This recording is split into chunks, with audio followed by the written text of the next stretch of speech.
So ఎవరు దేవుడు ఎవరు బండ అని చెప్పి రాశారు కదా. అది బాగుందంటారు.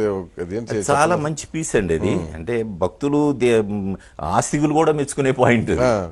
నాస్తికత్వంతో రాసింది కాదు, ప్రక్షాళన చేయడం అన్నదే దేవుడి లక్షణం అన్న దాని మీద. అంటే ప్రతిదానికి ఒక హేతు పద్ధతి ఉండాలన్న దానికి అదేదో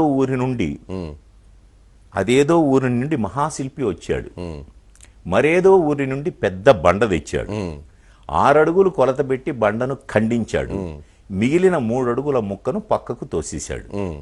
6 అడుగుల బండేమో విగ్రహమై వెలిసింది, 3 అడుగుల ముక్క బండ చాకిరేవు చేరింది. కంపు కంపు మనసులన్నీ దేవుని ఎదుట నిలిచాయి, కంపు కొట్టే బట్టలన్నీ బండ చుట్టూ పేరాయి. గొంతెమ్మ కోర్కెల గొంతులన్నీ తీర్థంతో తడిశాయి, మురికి మరకల బట్టలన్నీ నీటిలో ములిగాయి. అర్థం గాని స్తోత్రాలతో పూజారి భక్తి శ్రద్ధలు, చాకలి నోటి వెంట ఇస్సు ఇస్సు శబ్దాలు. శఠగోపం పవిత్రంగా ప్రతి తలను తాకుతోంది, పవిత్రతకై ప్రతి బట్ట బండను బాదుతోంది. కడకు గుడి నుండి మనసులన్నీ కంపుతోనే వెళ్ళాయి, రేవు నుండి బట్టలన్నీ ఇంపుగా వెళ్ళాయి. గుడిలోని దేవుడా, రేవులోని బండ, ఎవరు దేవుడు ఎవరు బండ? బాగుంది. అది ఎవ్రీబడి అప్రిషియేట్స్ ఇట్.